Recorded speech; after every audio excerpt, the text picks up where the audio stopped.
కొదురుపాక గ్రామం విలేజ్ లోపలికి వచ్చినాం. ఈ విలేజ్ ప్రస్తుత దృశ్యాలు చూడవచ్చు. మిడ్మానేరు పూర్తిగా నీటి మట్టాలు తగ్గిన తర్వాత బయటపడ్డ అలనాటి వైభవం ఇప్పుడు ఎట్లా వెలవెలబోయిందో చూడవచ్చు. మనకు ఇక్కడ శివాలయం కోవెల పూర్తిగా శిథిలమయ్యి ఆలయ ప్రాంగణం అంతా కూడా కూలిపోయే దశకు చేరుకుంది.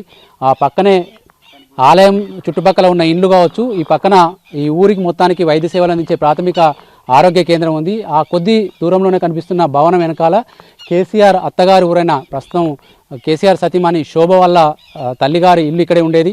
ఇట్లా అనేక ఆనవాళ్ళు ఉన్న ఈ గ్రామం ఇప్పుడు పూర్తిగా శిథిలమైపోయి కేవలం ఒక శ్మశాన వైరాగ్యాన్ని కల్పిస్తుంది. నీళ్ళన్నీ ఎండిపోవడంతో బయటపడ్డ శిథిలాల మధ్య కూడా ఇంకా నీళ్లు ఉన్నాయి. తర్వాత ఒకప్పుడు ఇండ్లతోటి పంటలతోటి ప్రజలతోటి కలకలాడిన కొదురుపాక గ్రామం వెలవెలబోయింది. ఇక్కడ ఈ ఊరికి సంబంధించి కూడా మనతో మాట్లాడేందుకు మరొకసారి నీలోజపల్లి మాజీ సర్పంచ్ రవి గౌడ్తో పాటు ఈ కొదురుపాక గ్రామానికి చెందిన కొంతమంది మనతో పాటున్నారు.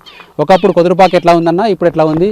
ఇప్పుడు ఈ కేసీఆర్ సొంత అత్తగారు ఊరైనా కూడా ఇంకా పరిహారం ఎందుకు అందలేదు అనుకుంటారు? అప్పుడు మీరు కొదురుపాక గ్రామం భారతదేశానికి స్వతంత్రం తీసుకొచ్చిన సమరయోధుల గ్రామం. ఇక్కడ భారతదేశ స్వతంత్ర సమరయోధులు ఉన్నారు. కేసీఆర్ మామగారే భారతదేశ స్వతంత్ర ఉద్యమంలో పాల్గొన్న మహానుభావుడు కేశవరావు గారు, వారి గ్రామమే ఇది. మరి కేసీఆర్ అత్తగారు ఊరు అది. కేసీఆర్ గారు ప్రతిసారి ఈ గ్రామంకి వచ్చిండు, కేటీఆర్ ఈ గ్రామంకి వచ్చిండు. చిన్నప్పుడు నేను చిన్నగా ఉన్నప్పుడు మా తాత కేశవరావు గారు కొదురుపాక రోడ్లో బస్సు దిగితే సవార్ కచ్చర మీద వచ్చేవాళ్ళం. ఈ వాగులో ఆడుకునే వాళ్ళం.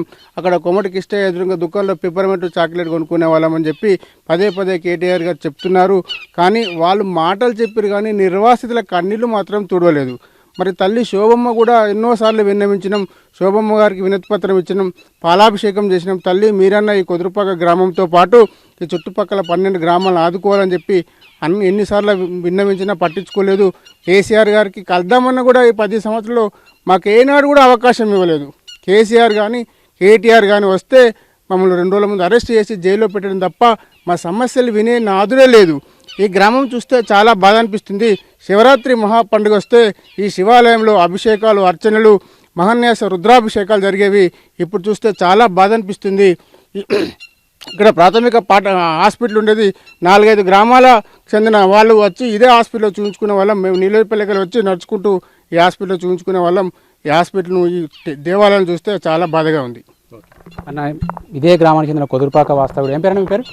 శ్రీనివాస్. ఇదే ఊరు ఉన్నాను. మీదే ఊరు. ఇప్పుడు ఎట్లా ఉంది మీ ఊరు? మా ఊరు ఒకప్పుడు చాలా పంటలు పండినాయి.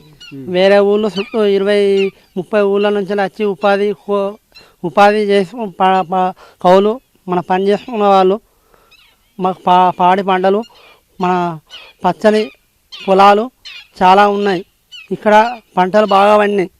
ఇప్పుడు ఎక్కడున్నారు ఈ ఊరోళ్ళంతా? కొదురుపాక ఎక్స్ రోడ్ మీద కట్టుకున్నారు ఇల్లు? కట్టుకున్నాం.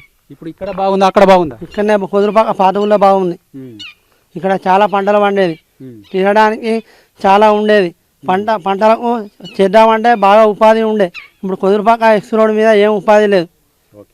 ఇది మనకు కొదురుపాక గ్రామస్తులంతా ఇంతకుముందు నీరోజుపల్లిలో ఏం చెప్పారో వీళ్ళు కూడా అదే చెప్తున్నారు. కాకపోతే ఈ గ్రామానికి ఉన్న విశిష్టత మనం తెలుసుకుంటే కేసీఆర్ వాళ్ళ సొంత అత్తగారు ఊరు కావడం, తర్వాత అనేక మంది ఇక్కడ చదువుకున్న వాళ్ళు కావచ్చు, ఇక్కడ ఉండి పోయిన వాళ్ళు కావచ్చు, చాలా గొప్ప గొప్ప వాళ్ళు అయ్యారు. కానీ అలాంటి గొప్ప వాళ్ళ గ్రామం ఇప్పుడు ప్రస్తుత స్థితి చూస్తే ప్రతి ఒక్కరికి కన్నీరు తెప్పించక మానదు. మిడ్మానేరు చూడొచ్చు. మనకు కేవలం ఇప్పుడు 7-7.5 టీఎంసీల నీరు మాత్రమే ఉంది. 27.5 టీఎంసీల నీరు కనుక ఉంటే ఈ మొత్తం నిండిపోయి ఒక్క ప్రాంగణం కూడా మనకు కనిపించదు. ఇప్పుడు మనం ఉన్న ఈ బిల్డింగ్ కూడా ఒకప్పుడు నీళ్లతో నిండి ఉండేది అని చెప్పడానికి ఇక్కడ కొన్ని చేప పిల్లలు అవి కూడా చనిపోయి కనిపిస్తూ ఉన్నాయి. తర్వాత ఇక్కడ పక్షులు గుడ్లు పెట్టుకున్న ఆనవాళ్ళు కనిపిస్తున్నాయి. తర్వాత ఈ శివాలయం మొత్తం మునిగిపోయి ఒకప్పుడు నీళ్ళలో మునిగి తేలినట్టుగా కూడా మనకు గుర్తులు కనిపిస్తూ ఉన్నాయి. మళ్ళీ కొద్ది రోజులైతే వర్షం పడితే మళ్ళీ ఇవన్నీ జలసమాధి కాక తప్పదు. కానీ నీళ్లు ఎండిపోయి ఎప్పుడైతే అడుగంటుతాయో అప్పుడు ప్రతిసారి కూడా వాళ్ళ జ్ఞాపకాలు ఒకటొక్కటిగా బయటకు వస్తున్నాయి.